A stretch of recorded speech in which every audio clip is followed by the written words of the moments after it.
Hello, everyone.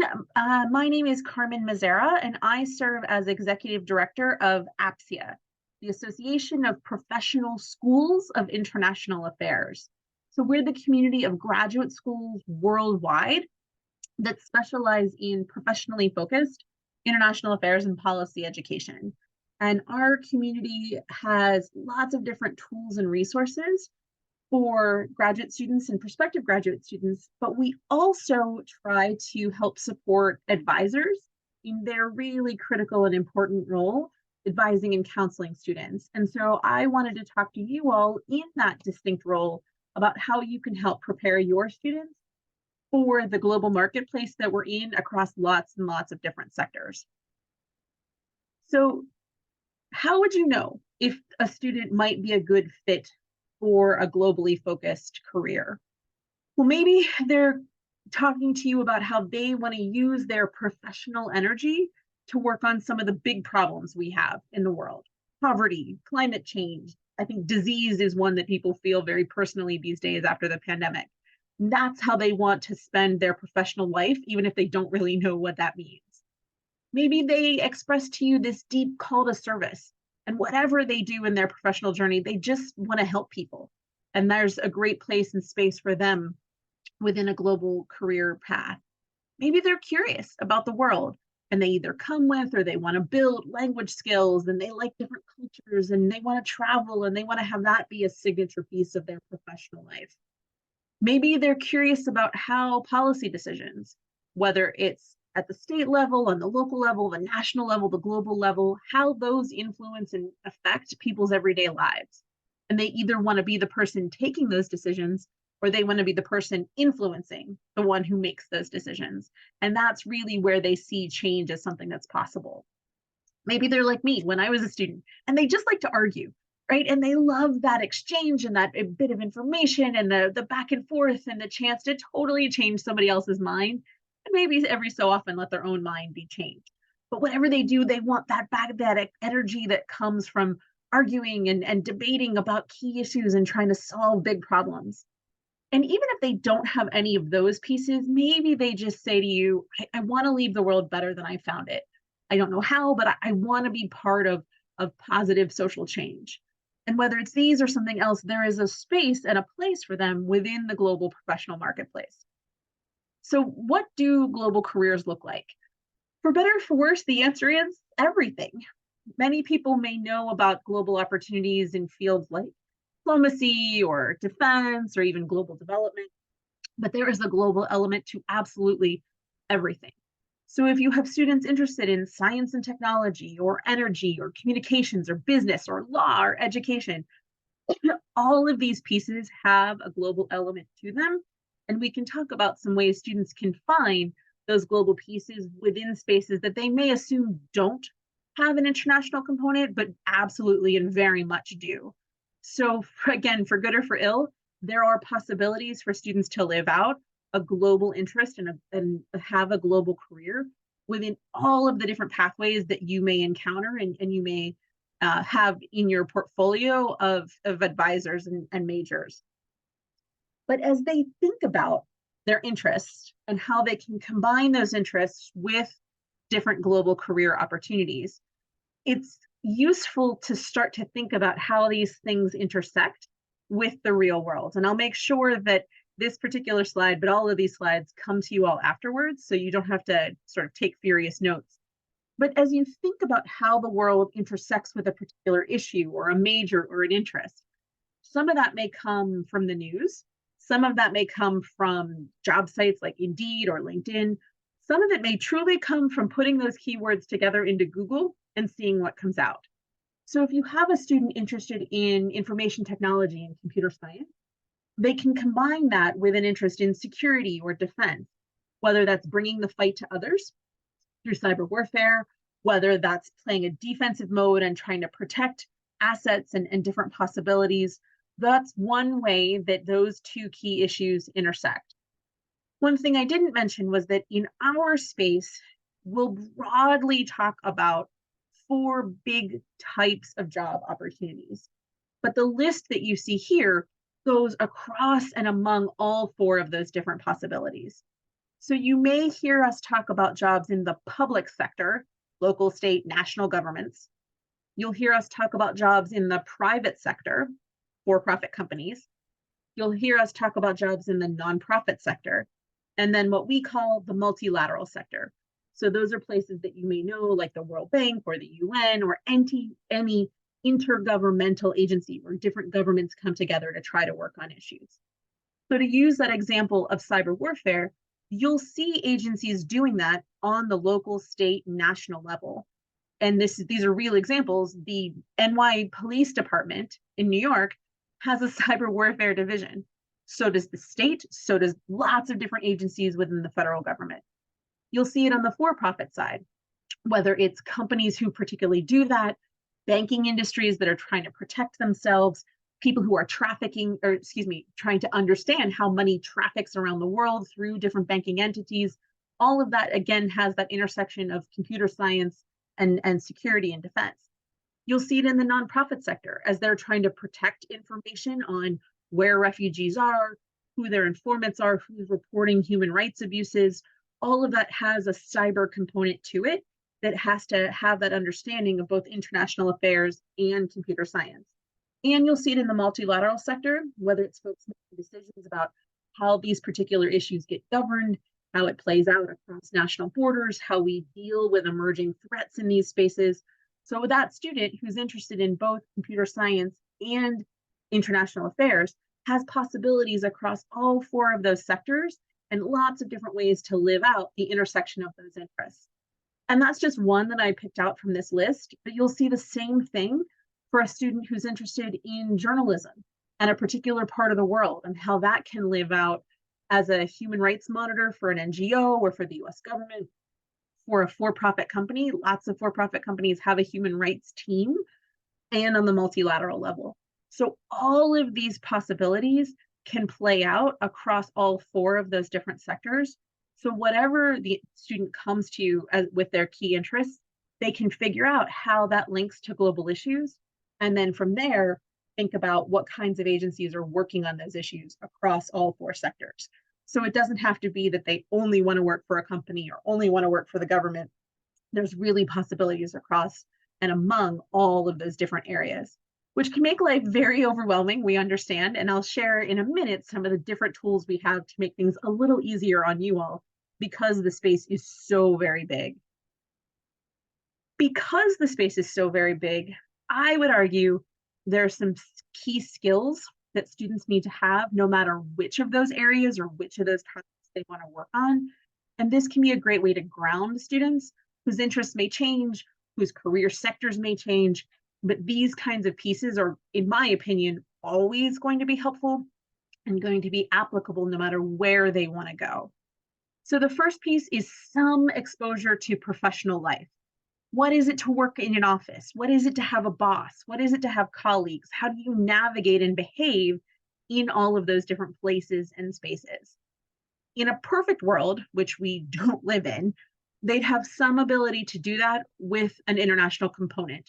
This could be at home in Seattle. This could be during a study abroad trip. This could be during lots of different pieces of exposure, but some understanding of how different cultures, different international elements are going to change those ideas about how you relate to your boss, how you work in a team, how you conduct yourself in a professional setting.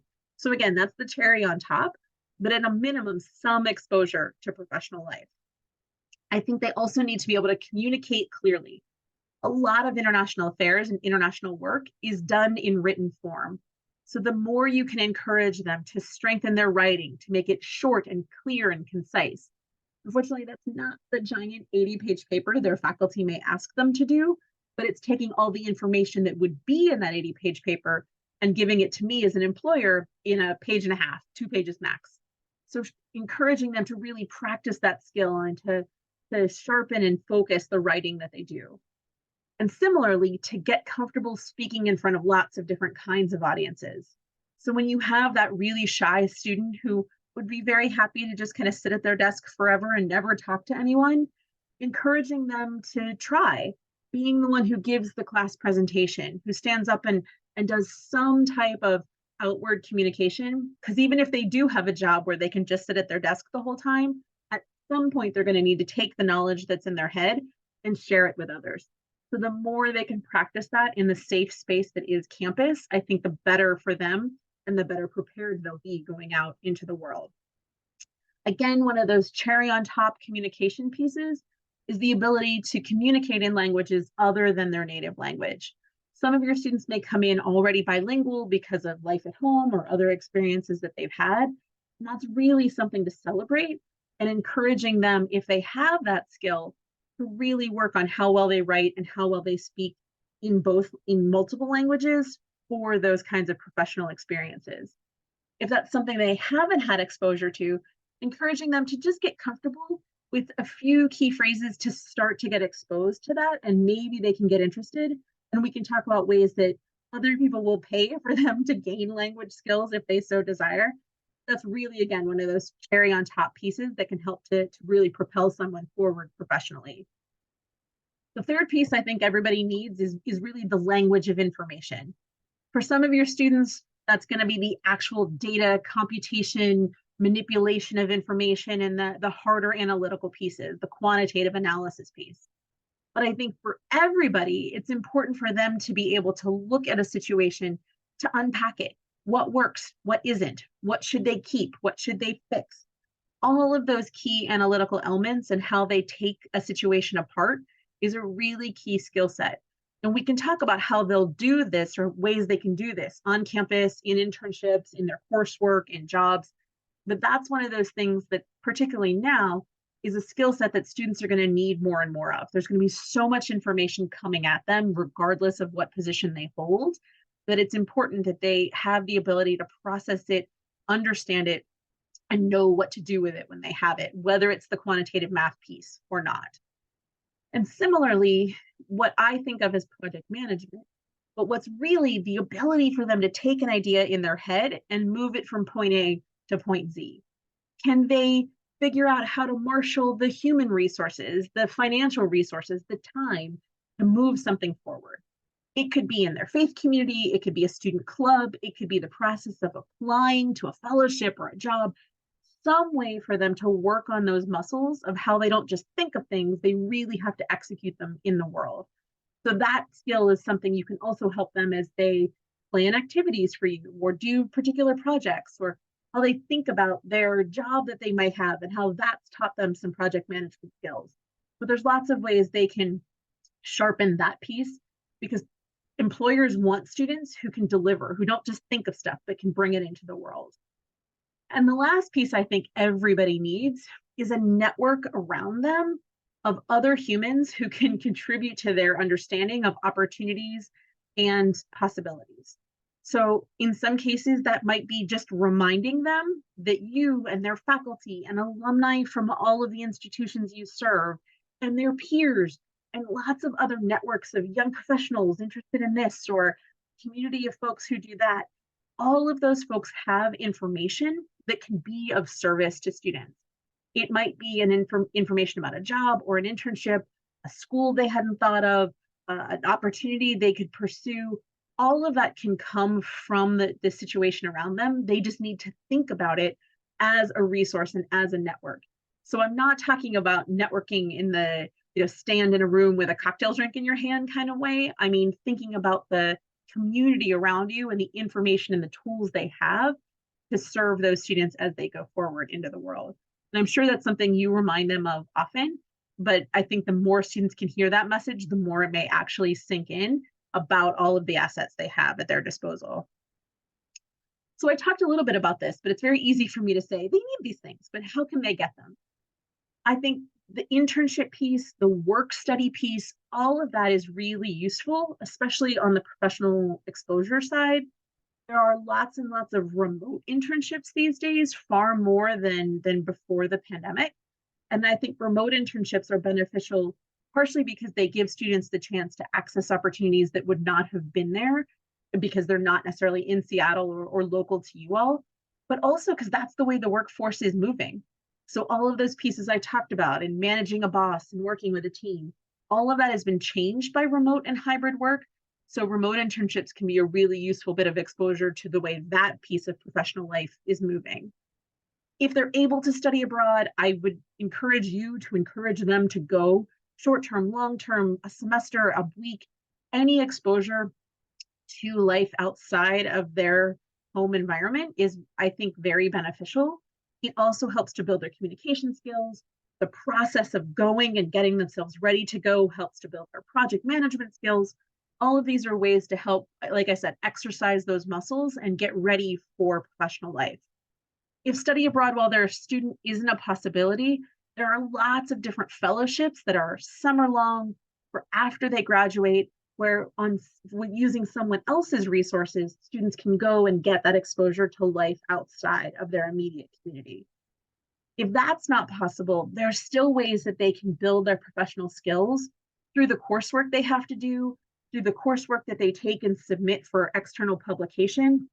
There's a million undergraduate student journals where students can take that paper they had to write, and maybe not all 80 pages of it, but they can submit it to a journal and let someone else say, oh yeah, that was a really great analysis of this, or I liked how clearly you wrote about that. So these are ways for external people to validate the work that they've done and to have students practice those public communication and writing and project management and analytical skills using the stuff they already have to do to graduate, so that it's not an extra burden, it's just capitalizing on this hard work they've already done.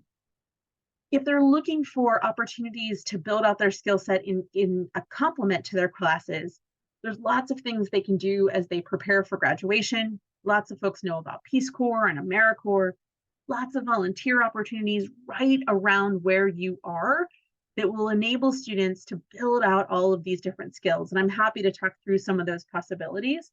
But it could be working with different communities that are moving into the Seattle area. It could be working on campus with the International Student Office.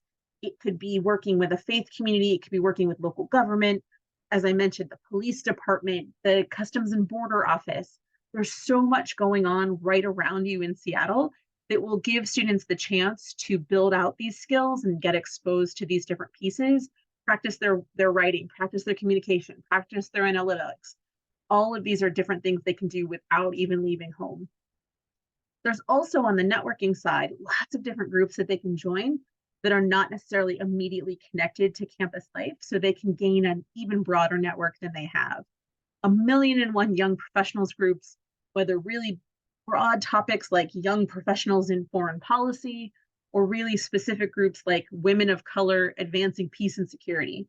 So if they're interested in policy broadly, or specific issues of peace and security, there's one for energy, there's one for transportation, there's all of these different communities that they can tap into, many of which are virtual now. So wherever they are, they can engage and they can participate in these communities and build out the network of folks who know them and whose wisdom they can draw upon. Just really quickly, because we are obviously in the middle of an unusual piece of change in terms of professional life, I talked about some remote internship opportunities. I talked about some of those things they can do locally. One other great place that we found actually are hospitals who love volunteers with language skills, who love volunteers who want to practice their cross-cultural communication skills. So that's another place that's probably right around them who would really benefit from seeing your students come in and want to practice their global competencies in that context. They can write and they can do research with faculty. They can publish in blogs. Lots of different ways for them to put forward their ideas in the world and to have something to point to in their professional portfolio. If working for free is not a possibility, there's also different freelance projects, whether that's a short-term opportunity to edit something or write something or raise money for something. Sometimes those are one-offs, do this and we'll pay you. Sometimes it's more of a contract opportunity, do a series of things over a period of time and we'll pay you. So lots of different ways for students to access those pieces. And then there's even big organizations like the UN that has an online volunteer corps that does work for free, but lets you do big projects, whether it's in writing or in project management or fundraising, or lots of different ways for students to build out what they can do. And then if they want to share their ideas, lots of different online events and discussion boards so they can take what they know and start to put themselves forward as experts, as professionals in this space who have feelings and ideas about all of these different key issues. One piece that I did want to very briefly touch on before I close this out, and we'll open the floor up for questions, is a question that we get often. As the community of graduate schools, I often get questions about whether students need to go or should go, and what advice advisors can give when students ask you those questions. From our opinion, we think it makes sense to go to graduate school when it's part of an ongoing journey and part of a broader professional development. So students may want to go for the changes in salary that come between having a BA and having an MA.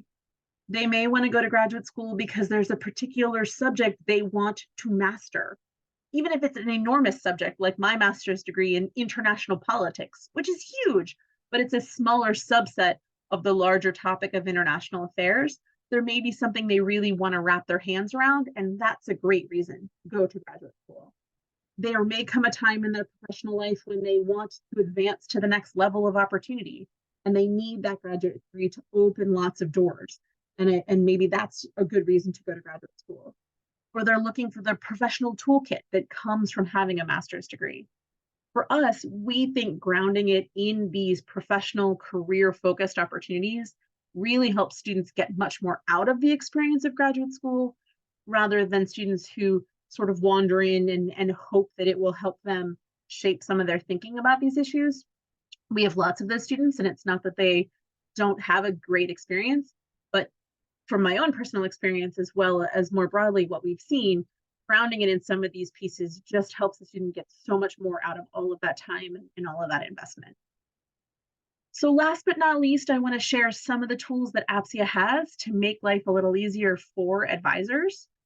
First, we have a whole resource directory as part of our public and international service advisor network.